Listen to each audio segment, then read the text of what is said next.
Muy buenas noches, muy buenos días.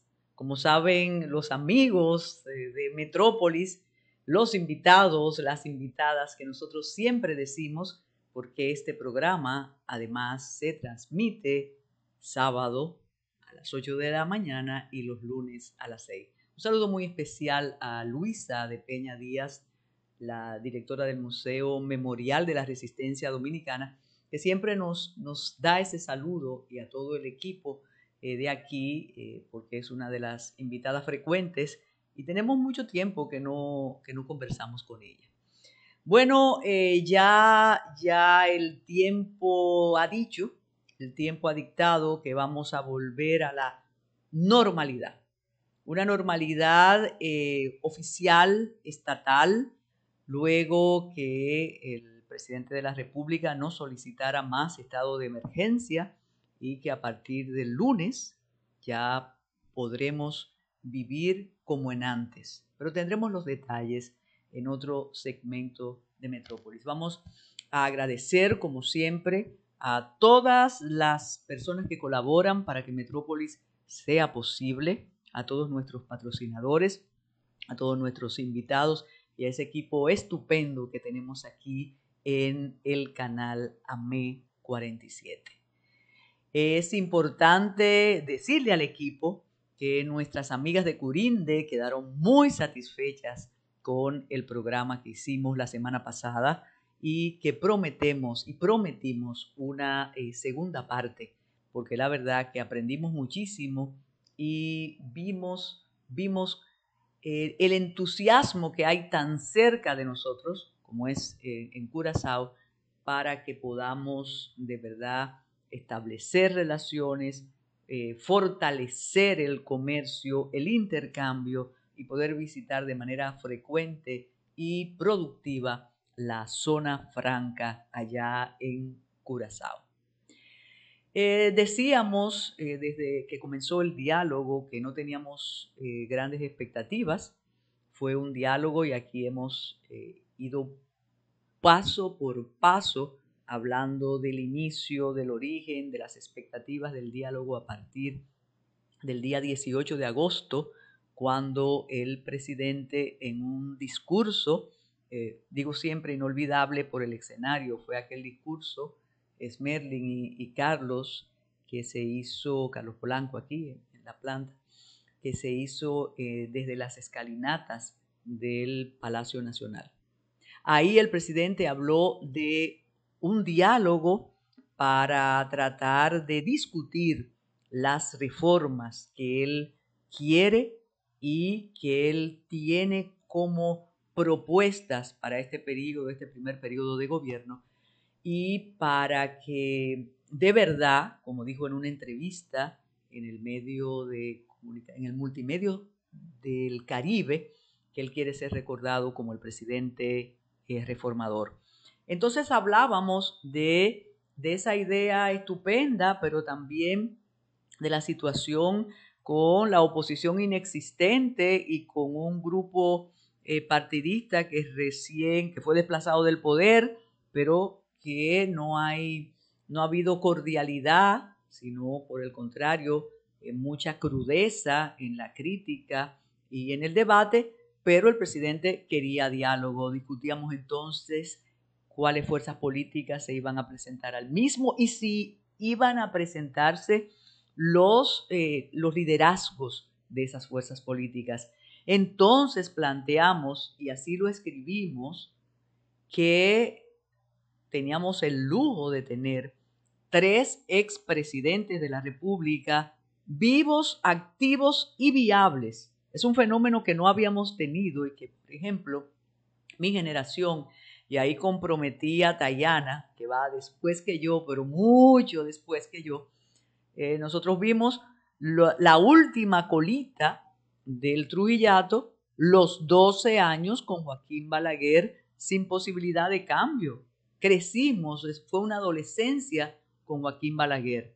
Luego vino el periodo de los 10 años, es decir, tener y además la cercanía de expresidente, el caso de Hipólito Mejía, el presidente Hipólito Mejía, que uno se lo puede encontrar en cualquier plaza, en cualquier lugar de expendio de comida y opinando. El caso del presidente Fernández, no muy dado a pasear por las plazas, pero sí una persona activa en política y conformando un nuevo partido.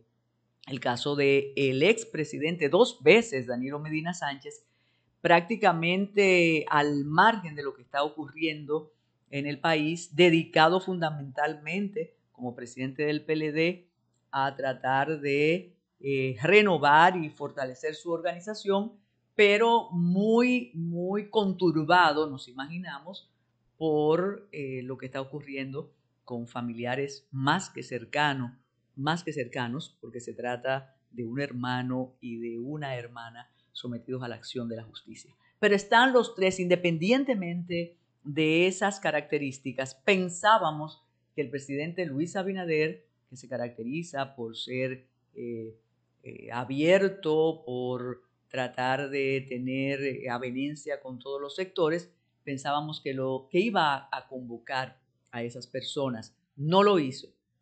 No lo hizo. En la primera oportunidad él no asistió al diálogo. En la segunda sí.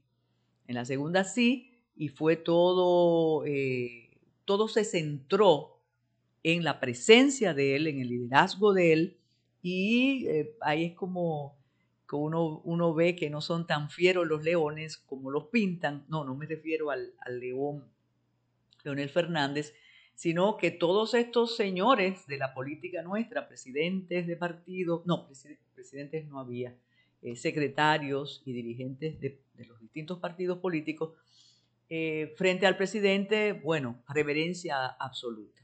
Él tuvo que salir en esa ocasión, pero el dato fundamental a destacar entonces fue la ausencia absolutamente de metodología, y decíamos, bueno, pero ¿y qué hacen todas estas personas ahí?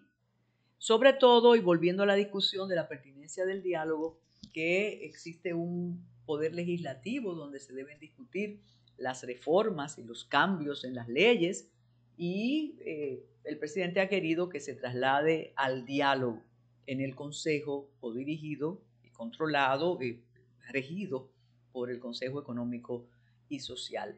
Durante todo ese tiempo y después de ese foro presto a complacer al presidente de la República, y todo lo que él dijo fue muy bien acatado.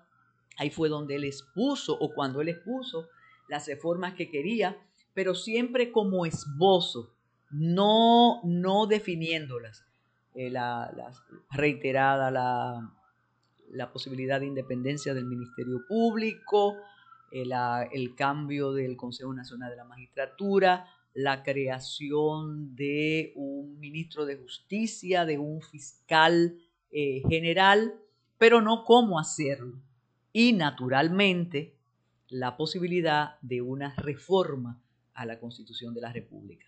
Después de esa segunda ronda del diálogo, vinieron entonces las manifestaciones de que no es pertinente la convocatoria para una reforma a la Constitución, que tenemos muchos problemas en el país, a pesar de el optimismo de todo el equipo gubernamental, que habla de unos índices extraordinarios económicos y de una recuperación realmente extraordinaria también, pero decían actores importantes que la prioridad nuestra no es la reforma constitucional. Entonces se convocó para esa tercera reunión. Esta vez asistieron los mismos de antes, con la misma actitud de apertura, de llegar a algunos acuerdos mínimos, pero no asistió el presidente de la República, y además planteó que quiere que la reforma fiscal o el proyecto de reforma fiscal sea discutida o ponderada entre él y los líderes nacionales, pero aparte del diálogo. Entonces ahí vienen otras interrogantes. Entonces, ¿quiénes son los que están en el diálogo? ¿Cuál es la categoría que le asigna el presidente de la República a estas personas, y cómo después va a ir de manera individual a visitarlos. Pero eso es válido en una democracia, a pesar de algunos intentos como de pensamiento único que a veces vemos, que no se puede disentir mucho. Entonces el presidente sí va a hacerle la visita al liderazgo, me imagino que empresarial y también político. No olvidemos que recién juramentado el presidente, él visitó a cada uno de los representantes de las fuerzas políticas vigentes en el país y se dijo, personas enteradas decían, que esa visita se hizo para tratar de estructurar, diseñar la composición del Tribunal Superior Electoral, de la Junta Central Electoral, de la Cámara de Cuentas, con ese estilo muy de independientes con alguien y de repartirse como es la política y como debe ser. Después no se había reunido más con esas personas.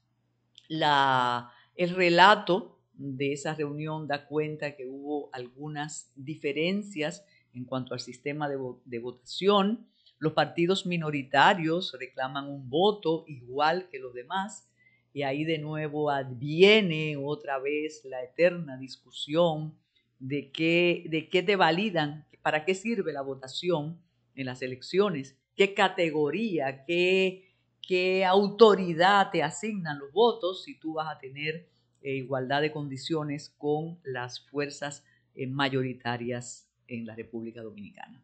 Vamos a compartir con ustedes ahora el relato que hace Iraima Capriles, coordinadora de este diálogo desde el Consejo Económico y Social. Es un poco tedioso, no lo negamos, porque es la descripción de cómo serán las mesas, cómo serán los procedimientos, pero vamos a tener un resumen del resumen hecho por Iraima Capriles y vamos a estar atentos naturalmente a lo que va a pasar a partir de ahora con cada uno de los participantes en ese diálogo o en esa reunión del diálogo, ya con la metodología establecida, con las mesas temáticas también establecidas, pero girando en torno a dos aspectos fundamentales. La reforma fiscal, que no se va a discutir en el diálogo, aunque Circe Almanzar desde la Asociación de Industrias dijo, pero espérate, es competencia del Consejo Económico y Social valorar cualquier reforma fiscal, todo lo que tenga que ver con las finanzas y los presupuestos en la República Dominicana. Entonces, reforma fiscal y reforma a la Constitución. Tenemos dos perspectivas para evaluar después que ustedes escuchen a Iraima Capriles o el resumen de lo dicho por Iraima Capriles. O qué bueno, por qué buen camino andamos, porque se está discutiendo, o con tantos temas, con tantos pendientes, cuánto se dilatarán estas reuniones y esta posibilidad de llegar a acuerdos mínimos para establecer reformas que el presidente de la República quiere y los representantes de las otras fuerzas políticas del país también. Esto ha permitido, y con otros temas realmente lamentables de esta semana, que los asuntos judiciales y procesales descansen un poco con una novedad, y fue el apresamiento hecho por la Interpol de uno de los involucrados en el caso Medusa, considerado prófugo, el señor Cano, que estaba en España y ya fue capturado por la Interpol. Pues ahora vamos a compartir con ustedes el resumen hecho por Iraima Capriles acerca de el devenir del diálogo y la metodología que tendrá el mismo. Adelante, Esmerlin. Si se quiere, para regularizar la situación, voy a recoger uno por uno los votos que deben estar presentes. En este orden serían 16 votos, más el del presidente del CES, que viene siendo el voto número 17. ¿Estamos de acuerdo en hacerlo de ese modo? 17 votos. Bien. Comienzo con la moción puesta sobre la mesa en el sentido de que la participación del gobierno sea de 5, del PRM de 3, de Dominicanos por el Cambio de 1, Frente Amplio 1, Partido de la Liberación Dominicana 3, Fuerza del Pueblo 3, Partido Revolucionario Dominicano 3, PRCC 1, Alianza País 1, BIS 1, PLR 1, PCR 1, PQDC 1, Consejo Económico y Social, Empresarial 4, Laboral 4, Social 4 y su presidente, que es miembro del Pleno y miembro de la Comisión Ejecutiva. En este sentido, presidente, ¿usted desea votar también? Ok. Gobierno dominicano, respecto a la moción puesta sobre la mesa, ¿están de acuerdo?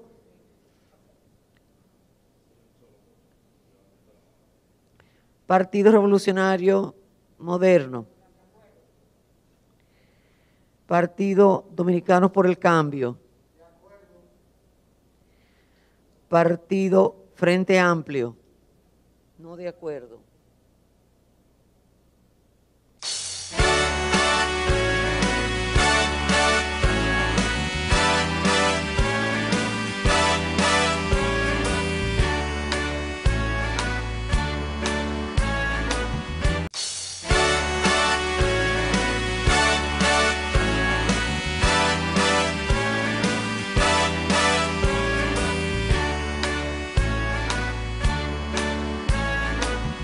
Y supuestamente un accidente de tránsito,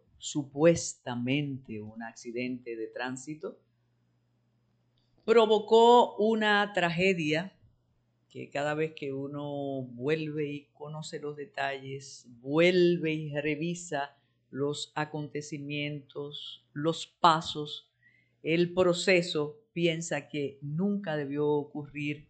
Y tal y como dice la niña adolescente de la víctima, ¿qué se pudo haber hecho para que eso no ocurriera? Nos estamos refiriendo a la muerte desafortunada de la arquitecta Leslie Rosado. Leslie Rosado sale, y eso es más que sabido en la República Dominicana. Leslie Rosado estaba celebrando el cumpleaños de su padre en un club de Boca Chica, sale en compañía de su hija mayor, aparentemente choca a un motorista que estaba con su familia en el motor, y ante la situación, la autopista, la noche, al parecer Leslie decide abandonar el lugar. El motorista, no conforme con el abandono, decide, supuesto, todo vamos a hablarlo en supuesto, decide perseguir a la arquitecta y la alcanza, y cuando la alcanza viene la tragedia. El toque en el vidrio, el disparo, si uno, si dos, eso lo determinará balística, que si pasó un camión con miembros de la Armada, que si no es verdad que hubo un accidente y que pereció, que cayeron los familiares al suelo. Bien, pero lo lamentable es la muerte de esta arquitecta, de esta joven, de esta ciudadana, de esa manera. Y el sesgo y el eje de la discusión y de los comentarios ha sido de nuevo dirigirse a la Policía Nacional y a sus miembros.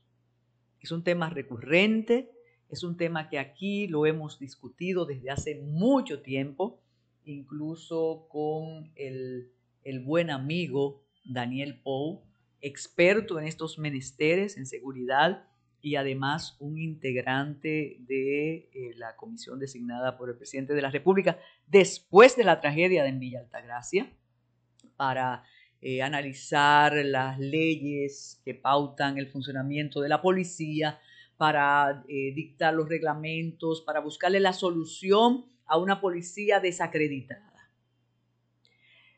Desacreditada y que cada vez desacreditan más y que cada vez, en mi caso particular, pienso que es una apuesta desafortunada porque algunos se atreven a decir eliminen la policía y yo le digo perfecto, vamos a eliminarla. ¿Y qué vamos a hacer con esas personas que están ahí y que ustedes dicen que todos son asesinos y ladrones y estafadores? ¿A dónde van? ¿Van al paredón? Quiero expresar algo que lo he dicho en otros foros, quizás no es agradable, que en este caso, el homicida no estaba en funciones policiales. Sí tenía un arma.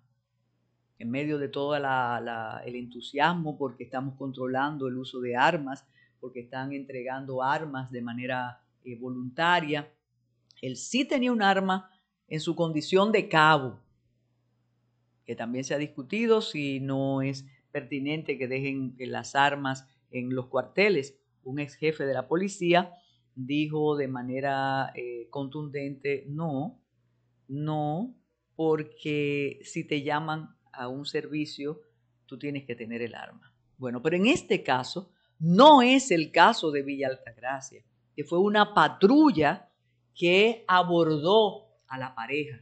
No, en este caso, el hombre, el homicida, da la casualidad que es policía y que tenía un arma, pero él no estaba en funciones policiales.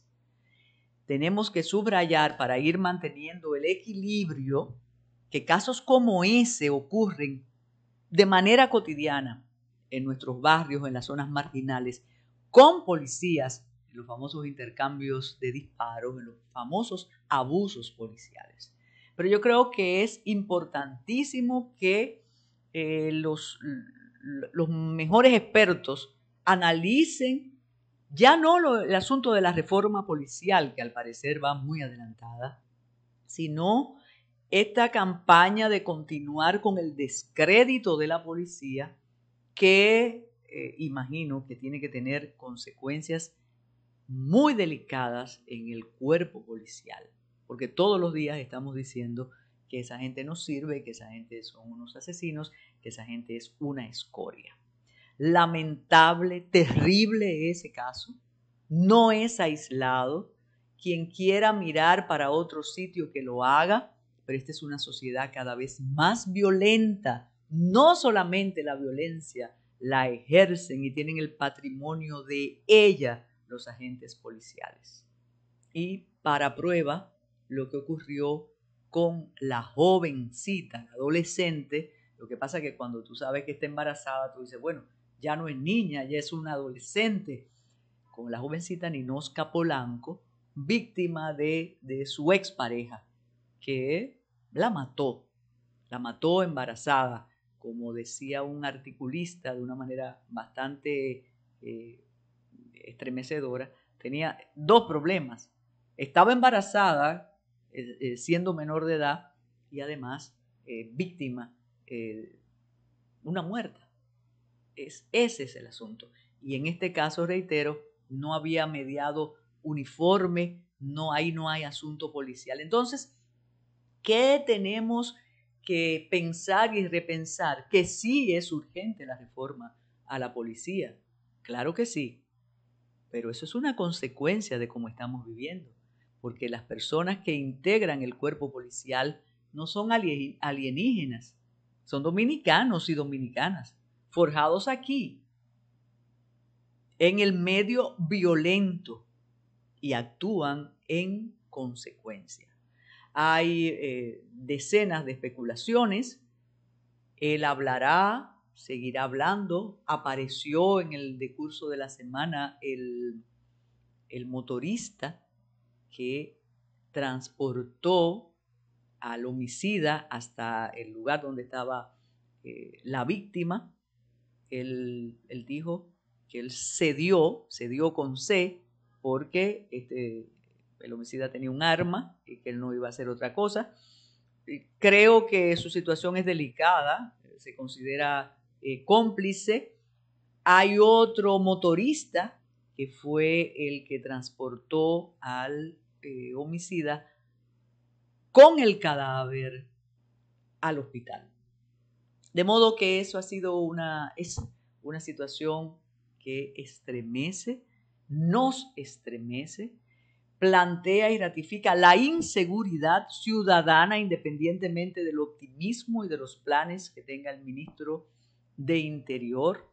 Cada vez nos asustamos más. Esta semana escuché al abogado Jordi Veras desde Santiago decir que la autopista Duarte se estaba convirtiendo en un lugar de espanto.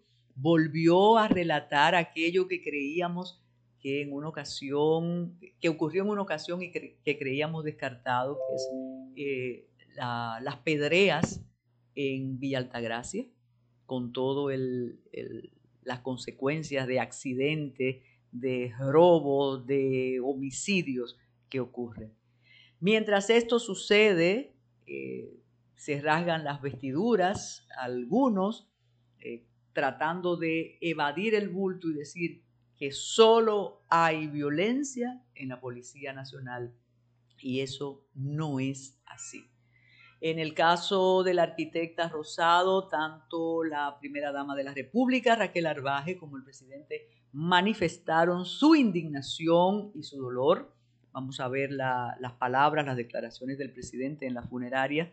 En el caso de Ninosca Polanco, no hemos visto hasta este momento ninguna manifestación de parte de la primera dama ni del presidente, pero la verdad, reiteramos, como comenzamos el segmento, que la sociedad dominicana se siente estremecida con estos casos y nos desvelamos tratando de buscar una solución, pero no nos olvidemos, y quiero reiterarlo, que estamos viviendo en una sociedad muy violenta, cada vez más violenta, con una violencia impune, porque hemos creído que la impunidad termina porque hay unos funcionarios presos y sometidos. Para no irnos más lejos, una joven conductora de un todoterreno quiso transitar en vía contraria en la 27 de febrero y provocó tres problemas. Atropelló a 3 personas.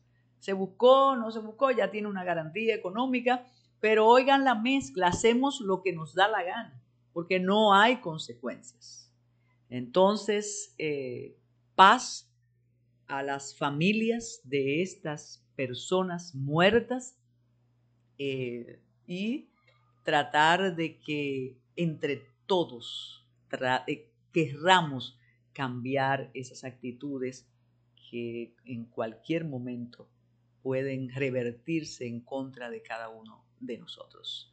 Vamos a escuchar las palabras del presidente de la República en la funeraria Blandino cuando fue a expresar sus condolencias a la familia y también expresó su indignación con el hecho. Adelante, Esmertin. Este fue un acto de salvajismo intolerable, que ustedes pueden asegurar que se va a hacer justicia, así como se ha hecho en casos anteriores, como en el caso de Altagracia, que los que cometieron ese hecho también están presos y ya condenados en primera parte por un juez. No se van a tolerar esos pasos. Ahora, eso nos lleva a que es de urgencia la reforma de la Policía Nacional y estamos trabajando cada día para eso. Pero no puede ser una reforma como se ha hecho antes, con unos parchitos y haciendo esto. Es una transformación que tiene que haber, empezando por cada uno de los policías, por hacerle las evaluaciones y todo eso estamos trabajando. Estamos trabajando para hacer esa reforma como tiene que ser. como necesita la sociedad dominicana, que además también tenemos que trabajar en una sociedad menos violenta. Eso tiene que acompañarme todo el país.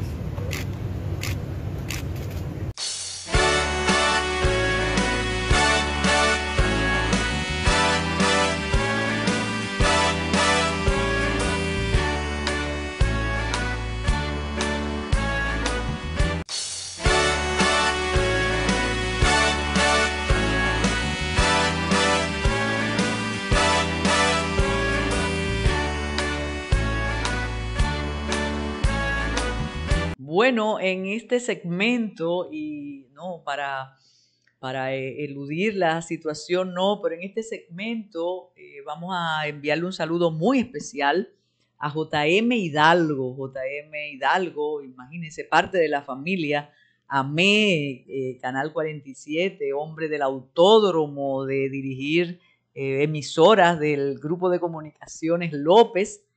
Y también de AME, claro, Carlito, cuando usted era un niño, y me correspondió conversar con JM Hidalgo, y JM está peleando, usted sabe lo que él está peleando, es Merlin, Carlito, Dayana, que él tiene el récord del mangú más grande, que no es ahora lo que se ha publicado y vendido, que se hizo en Nueva York, que él lo hizo en Moca, y que eso está registrado. Entonces vamos a tener que invitar un día a JM, que es parte de la familia AME, para que nos cuente esa historia. Bueno, entonces para la calle, Raeldo, que también era de la familia aquí, tenía un segmento en uno de los programas donde participaba. A la calle me voy con Raeldo. Bueno, pues a la calle vamos todos, quien quiera. Ojo, hay personas que independientemente de los permisos o de las licencias, sigue cuidándose, porque hay que seguir cuidándose, porque no todos estamos vacunados. Usted dirá, ¿y qué es lo que está hablando Carmen? Bueno, el presidente de la República, luego de consultar la Organización Mundial de la Salud y la Organización Panamericana de la Salud, que ya no iba a solicitar más estado de emergencia, que ya no íbamos a tener más toque de queda, que íbamos a tratar de establecer las normas de convivencia para restaurar la normalidad en tiempo de COVID. Eso significa, como se hace en otras ciudades de otros países, que usted para entrar a un lugar tiene que tener mascarilla, tiene que guardar distanciamiento, y algo que sé que a muchos no les va a gustar, tiene que presentar la constancia de que usted está vacunado. Si no, corremos el riesgo todos. De modo que a partir de ahora restricciones no habrá. Todas esas fiestas, todo, exacto. Smerlin dice que él me va a obligar a decir teteo. No, no me obligue, lo voy a decir. O sea, todas esas fiestas clandestinas, todos esos intercambios y reuniones que se hacían, y si te avisaban que venía la policía, huías, ya eso no va a ocurrir. Vamos a participar en fiestas, en reuniones, sin el inconveniente de que estés violentando una disposición oficial. Pero vamos a poner de nuestra parte para que, además de la apertura de las escuelas, esto no conspire para que los contagios aumenten, sobre todo, reitero, porque la vacunación no se ha completado, y eso es terrible para la República Dominicana después que teníamos un gran entusiasmo con el éxito del proceso de vacunación. Tan entusiasmados estábamos y tan entusiasta estaba el presidente que nosotros hemos donado vacunas. De modo que asumir con sensatez, una palabra que no está en el ADN de los dominicanos y de las dominicanas, esta apertura, vamos a cuidarnos, vamos a exigirle al otro o a la otra que se vacune, que use mascarilla cuando nos esté hablando, y así podremos disfrutar de esta decisión de no más estado de emergencia no más restricciones a la libertad de tránsito, no más limitaciones, aunque, por ejemplo, en Santiago, que habían solicitado subrayar el proceso de vacunación y aún había restricciones para compartir, tienen un poco de temor porque como no está vacunada toda la población, con esta apertura temen un rebrote. Pero vamos a asumirlo con la seriedad y la responsabilidad que esto amerita. Reiteramos, ya no hay estado de emergencia, ya no hay toque de queda, la tarea la debemos hacer nosotros para que no tengamos que lamentarnos. Y ahora le damos la bienvenida a Ready para Exportar con Dayana Mora Aramis. Adelante, Dayana.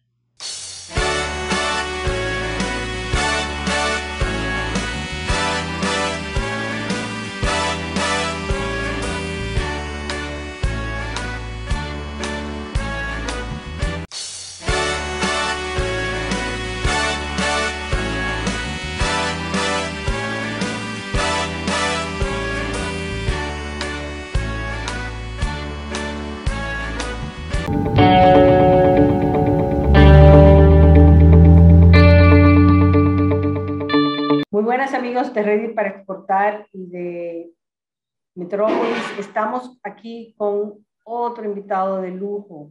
Es bueno saber que nuestro país está bien representado internacionalmente y con nosotros tenemos a Wellington Bencosme, embajador de la República Dominicana en Trinidad y Tobago. Bienvenido, Wellington. Muchísimas Cuéntanos un poco de esa experiencia, de la situación en Trinidad y Tobago. Llegaste en pandemia. Sí. Bueno, primero que nada, muchísimas gracias, Dayana, por esa gentil invitación de tenerme en el programa. Sí, llegué en pandemia, como bien dices, el 1 de marzo de este año. Justamente cuando llegué estaba justo en medio, o con una continuación de las medidas implementadas por el gobierno acá, de prevención contra el COVID, que datan desde el año pasado. Acá Trinidad y Tobago tenía, más bien, sus fronteras marítimas y aéreas cerradas desde marzo del pasado año. No fue sino recientemente, el 27 de julio, cuando se abrieron las fronteras. O sea que, como tú bien dices, llegué con muchas restricciones. En el momento había poco porcentaje de vacunados. O sea que las restricciones incluían inclusive el comercio, ¿no? O sea, muchas limitaciones.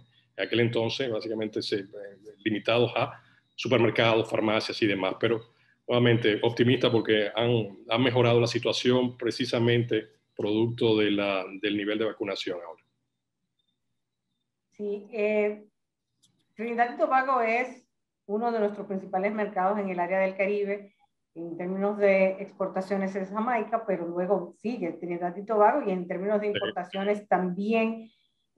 ¿Cómo tú ves esa perspectiva? ¿Qué encontraste en términos de la dinámica de comercio y qué ves de cara al futuro? Sí, no, definitivamente Trinidad y Tobago es un socio importante de República Dominicana. O sea, si bien es cierto, cuando vemos los números, por supuesto, estamos hablando de que oscila la balanza comercial oscila entre 300 millones de dólares americanos en cada año que podamos tomar. De esto, por supuesto, un gran porcentaje es en hidrocarburos, ¿no? En gas natural, urea y otro tipo de cosas. Pero sí es una relación sumamente importante en esos números. O sea, vemos nosotros, en el caso nuestro, exportamos a Trinidad unos 30 millones de dólares en diferentes categorías. Están, por supuesto, bananas, plátanos, tenemos otros productos que a mí me llenan mucho de mucha satisfacción cuando los veo, por supuesto, en los diferentes supermercados y eso. Muchas oportunidades, yo creo. Yo creo, por supuesto, a razón de justamente lo que he visto, que con el tema de la pandemia también se abren oportunidades. Como yo te decía al inicio, las restricciones que impuso el gobierno de contención de la pandemia fue justamente movilidad y demás, y solamente estaban operando cadenas de supermercados y farmacias y demás, pero en ese rubro de que es justamente donde muchos de nuestros productos caen, ¿verdad? O sea que por ejemplo, para darte un ejemplo, una de las cadenas más grandes de acá, Massy, aumentó sus ventas en más de 30% durante el periodo de pandemia, precisamente porque no había opciones para la población. Entonces ahí donde tú ves, por supuesto, oportunidades nuestras de productos como el aguacate, como yo mencionaba, el banano, que lo hemos visto, y otros vegetales que he visto, y continuamos teniendo intereses por parte de empresas nuestras en exportar acá. O sea que también en los rubros como construcción, hubo un periodo en el que la CIA nuevamente impactó también el sector de construcción, todas estas limitaciones que había, pero una vez se reanudaron, por supuesto, hay una demanda de eso. Nosotros desde la embajada hemos tenido diferentes reuniones, a nivel virtual, por supuesto, como todo el mundo, con diferentes ministerios, ¿no? Ministerio de Industria, por ejemplo, el de Desarrollo y demás. Y sí, hay un interés, por supuesto, de reactivar la economía, las operaciones, y de esa reactivación, por supuesto, ahí vienen las oportunidades para nosotros. Es un mercado, nuevamente, es un líder en la región, o sea, para nosotros el mercado, yo creo que es claro la visión que tiene el gobierno de fortalecer esa relación con los países de CARICOM, de la Comunidad del Caribe. El mercado del Caribe es de bastante relevancia para nosotros, o sea, aun cuando lo vemos, si lo vemos de manera comparativa, por ejemplo, con el mercado de Centroamérica, estamos hablando de un mercado de unos 7 millones de habitantes, si tú aislando sin contar a Haití, y exportamos, por ejemplo, en el 2018, que tengo las cifras, más del 60% al Caribe que lo que exportamos a Centroamérica, que es un mercado de unos 46 millones de habitantes. Entonces tú ves, por supuesto, proporcionalmente la importancia de este mercado. Yo creo que en el caso de Trinidad tú sabes, su fuerte, por supuesto, a pesar de que hay un interés de diversificar la economía, un poco a raíz, por supuesto, quizás de la disminución de la demanda de gas, por ejemplo, a otras áreas como agricultura. La verdad es que todavía pues, tienen sus retos, ¿no? Y creo que en esa transición todavía hay muchas oportunidades para países como la República Dominicana y nuestros productos. Creo que hay en cuanto a los productos que podemos nosotros, en donde hay muchas oportunidades, yo veo y lo he visto no solamente en las estadísticas, pero sino también me he dado la tarea de visitar supermercados, farmacias y demás. Creo que hay oportunidades en promover, exportar ron dominicano acá. Se consume mucho ron también de Guyana y otros países, ¿no? O sea que, y también, por supuesto, es algo que se ve reflejado en los análisis de instituciones nuestras como ProDominicana y en el análisis, por supuesto, de Zona Franca, el Consejo de Zona Franca y otros. O sea que oportunidades hay, Dayana. Sí, yo creo que una de las cosas, de los retos que tenemos es el desconocimiento, que de ambos lados, que no solamente de nosotros hacia ellos, sino de ellos hacia nosotros, de esa falta de conocimientos porque tú dices, sí, los números en Centroamérica van más altos, pero la complementariedad con el Caribe y el poder adquisitivo del Caribe es en general más alto también. Sí, no, pero inclusive lo que digo es que los números, nosotros para República Dominicana, por ejemplo, en ese periodo 2012-2018, tenemos que República Dominicana tiene una balanza positiva, de los 10 países con los que tuvo una balanza positiva, 5 están en la región del Caribe, ¿verdad? O sea, estamos hablando de Haití, de Jamaica, Surinam, Santa Lucía y Guyana. O sea que definitivamente, y volviendo al tema de la importancia, la relevancia en términos de volumen de esta relación con Trinidad y Tobago, nosotros hicimos cálculos y estamos viendo, por ejemplo, en los últimos 5 años, Dayana, la relación bilateral, ambas vías, asciende más o menos a 1.700 millones de dólares americanos. Siempre digo dólares americanos porque acuérdate que aquí, ¿verdad?, es el dólar de Trinidad y Tobago. Siempre me ha costado un poco hacer la transición, pero ciertamente es bastante alto. Todavía aún nosotros tenemos, si eliminamos la parte que tiene que ver con los hidrocarburos, tenemos una balanza positiva con Trinidad y Tobago. Puede ser mucho más alta. Yo creo que el ejercicio que han hecho nuestras instituciones a nivel de identificar esas estrellas, oportunidades, ¿no?, nuestras. Yo creo que es válido desde el punto de vista del consumo que tiene Trinidad, que ahora mismo está siendo suplido en diferentes rubros, ¿verdad? Está siendo suplido por otros países, y que perfectamente nosotros tenemos una ventaja competitiva, y ahí podemos nosotros aumentar esa balanza que es positiva, pero que todavía pienso que es mínima, ¿no? O sea, realmente estamos hablando, como dije, 30 millones que pueden perfectamente subir a duplicarse definitivamente en un corto tiempo. Sí, ciertamente, cuando uno ve el total de volumen de importaciones de alimentos de CARICOM, sí, realmente es considerable, y justamente esta semana en Guyana están hablando de ese tema de la agricultura y de la seguridad alimentaria de la región, que les preocupa mucho, porque además Trinidad tiene la otra ventaja, que es el reexportador a toda esa región de CARICOM, ¿no? Correctamente, ¿no? Y qué bueno que tú mencionas eso, porque justamente, o sea, en ese diálogo que tenemos, que es parte de ese interés de fortalecer las relaciones, yo creo que está el tema, por supuesto, del fortalecimiento de la confianza mutua, ¿no? O sea, no solamente estamos acá para vender y yo creo que es entender que como región, pues debemos beneficiarnos ambos, ¿no? O sea, en este caso, en el caso de Trinidad y Tobago, yo creo que es importante, parte de ese diálogo, es justamente identificar áreas en las que nosotros podemos desarrollar sinergia. O sea, eso bien que tú dices, efectivamente, eso que tú mencionas, de que Trinidad y Tobago pues, juega un rol a nivel regional aquí de exportación de productos. Nosotros, por ejemplo, pues somos parte de esquemas de integración en la que podemos nosotros aprovechar, ¿verdad? O sea, no solamente el acuerdo de CARICOM, República Dominicana, está el EPA CARIFORUM Unión Europea y el EPA CARIFORUM Reino Unido. O sea que nosotros podemos, y es parte de un poco del diálogo, es para contribuir a ese fortalecimiento de la confianza, ¿no? Yo creo que entre ambos es justamente identificar áreas también en las que nosotros podamos trabajar juntos en una complementariedad. Nosotros, por ejemplo, como país, también queremos promover el país como un hub logístico, ¿verdad? Entonces, yo creo que tenemos mucho que ofrecer en ese aspecto.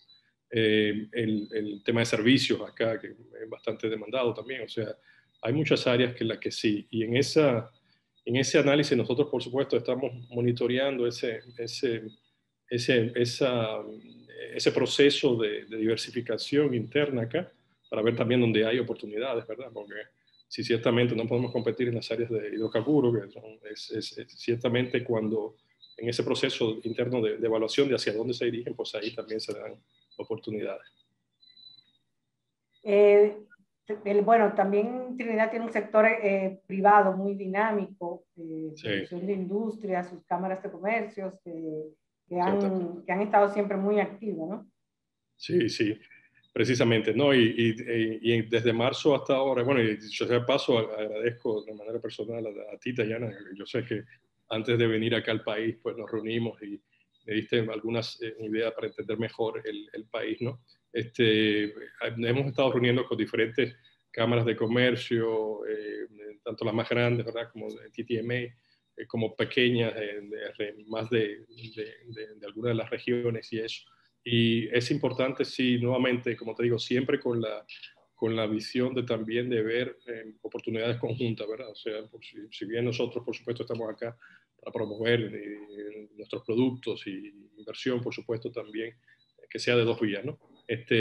Tú mencionabas los grupos empresariales acá. Nosotros hemos tenido intercambios con uno de los grupos más grandes acá, si no el más grande, AMSA Macal, el cual justamente nos dio la buena noticia un poco después de conocernos, de que hicieron una inversión en República Dominicana en el área de energía renovable, adquiriendo una planta fotovoltaica, creo que en Monte Plata. O sea que es una señal por supuesto, de lo positivo que está viendo el empresariado de Trinidad y Tobago, nuestro país, ¿no? Y la confianza, que es el tema central, ¿no? El retorno a la confianza, el fortalecimiento de la confianza en ese relacionamiento. Digo el tema de la confianza porque también de manera anecdótica me han dicho, por ejemplo, de que se compra mucho acá a nivel de abastecimiento y eso en Miami, por ejemplo, muchos de los suplidores. Entonces nosotros decimos, bueno, pero ¿por qué Miami? ¿Y por qué no República Dominicana directamente? Digo de manera anecdótica porque todavía no tenemos la información clara, pero también inclusive de productos nuestros que se compran en Florida o algo. Entonces, yo creo que es parte de eso, parte de fortalecer esa confianza mutua, de saber que pueden, por supuesto, contar con nosotros, con nuestras empresas que son clase A. Y en eso es que estamos, en ese fortalecimiento a todos los niveles, no solamente a nivel gubernamental, pero con las empresas y los grupos empresariales de acá. Excelente que tú mencionas a ANSA McAllen, también está el grupo MASI. Trinidad es un gran inversionista en toda la región del Caribe y más allá, que es algo que todavía República Dominicana ha hecho en Jamaica, por ejemplo, pero más tímidamente los grupos empresariales no se han expandido, como tal vez algunos en Jamaica o Trinidad, y esas también ahí hay oportunidades de colaboración. Sí, definitivamente. Y volviendo a la mención de ese grupo, sí, hemos conversado sobre sus intereses, por supuesto, y nosotros exponiéndole a ellos intereses nuestros, oportunidades en República Dominicana. Yo creo que es importante que se den ese tipo de inversión recíproca, ¿no? En el que tú tengas inversión de Trinidad en República Dominicana y viceversa. Yo creo que aquí es interesante ver esas áreas precisamente porque o sea, nosotros hay empresas de calidad mundial nuestras, o sea, que realmente pueden perfectamente explorar modelos de negocio acá con una inversión válida. O sea que, nuevamente, yo creo que en lo adelante es justamente tener ese diálogo con las empresas, con los grupos empresariales de ambos países, para ver dónde hay oportunidades. Nosotros como embajada lo que tratamos es justamente de ser como Rainmaker, tratar de propiciar esos encuentros, tratar de propiciar ese diálogo. Y bueno, hay un evento que es el evento más importante de CARICOM, yo diría, en términos de comercio, que se dio el año pasado virtualmente y este año. Cuéntanos del Trade and Investment Conference este año Sí. y si la embajada va a estar participando y cómo las empresas podrían aprovechar para entrar a este mercado. Sí, sí, bueno que lo mencionas. Justamente, bueno, se dio virtual el año pasado y se va a dar virtual este año. O sea, realmente nosotros hemos estado monitoreando desde el inicio. Ellos no tenían claro, los organizadores, de cómo, tenían más bien la expectativa de que podía darse de manera presencial, pero realmente todavía hay muchas limitaciones. O sea, realmente ahora lo que entendemos, y estamos en contacto con los organizadores frecuentemente, se va a dar de manera virtual, por supuesto. Nosotros como embajada queremos tener una presencia, anticipamos tener una presencia, dicho sea de paso, Dayana, nosotros queremos tener un evento aproximadamente a mediados de este mes de cara a la TIC. Y el evento sería como enfocado, quizás enfocado más bien en la experiencia de empresas que ya exportan acá a Trinidad, que un poco que puedan compartir esa dinámica, esa experiencia. Y hay muchas, o sea, inclusive no solamente estamos mencionando las grandes, ¿verdad? Que lo cual nos llena de mucha satisfacción. Yo, por ejemplo, esta tarde tuvimos una videoconferencia con Fersan y la verdad que muy orgulloso del posicionamiento de una compañía como esa. Pero también a nivel de compañías pequeñas que están exportando acá, ¿no? Entonces sería interesante un evento en lo cual estamos ahora ultimando detalles para que nos hablen de esa experiencia de exportar hacia Trinidad y Tobago, y justamente de cara a la participación en la TIC, que sería la primera semana de noviembre. Nosotros anticipamos, Dayana, diseminar la información de un poco de la participación, exhortando la participación de nuestras empresas, que recuerda mucho de los B2B, estas reuniones uno a uno se darán de manera virtual, y por supuesto queremos tener una presencia, aunque sea virtual, pero exhortamos a la participación de nuestras empresas en eso. Yo creo que es importante que aprovechemos que tenemos ese punto de apoyo en la Embajada Dominicana en Trinidad, que tiene nueva sede, ¿no? Sí, sí, qué bueno que mencionas. Y bueno, precisamente, o sea, parte del esfuerzo en estos meses ha sido justamente de manera reestructurar la embajada de modo tal de que podamos proveer mejor servicios a nuestra comunidad, a nuestras empresas, pero también tener una representación ante el gobierno de Trinidad y Tobago más fortalecida. Tenemos nueva sede, estamos en 11 Albion Street, Queremos también, ahora que mencionas el tema del empresariado, queremos también exhortar que se acerquen a la embajada.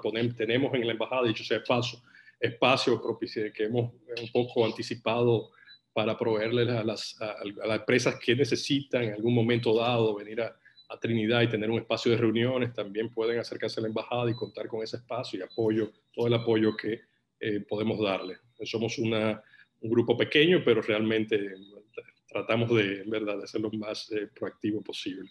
O sea que exhortando definitivamente a que nos visite a la nueva sede. Bueno, muchísimas gracias, Wellington Bencom, embajador de la República Dominicana en Trinidad y Tobago. Y ya ustedes saben, las oportunidades existen, lo que hay que aprovecharla, y tenemos el canal ahora. Definitivamente, definitivamente. Gracias a ti por la invitación y nuevamente la exhortación a nuestros empresariados a que se acerquen a la embajada y, por supuesto, cuentan con nuestro apoyo. Bueno, muchísimas gracias y a ustedes los esperamos la próxima semana en Ready para Exportar y en Metrópolis.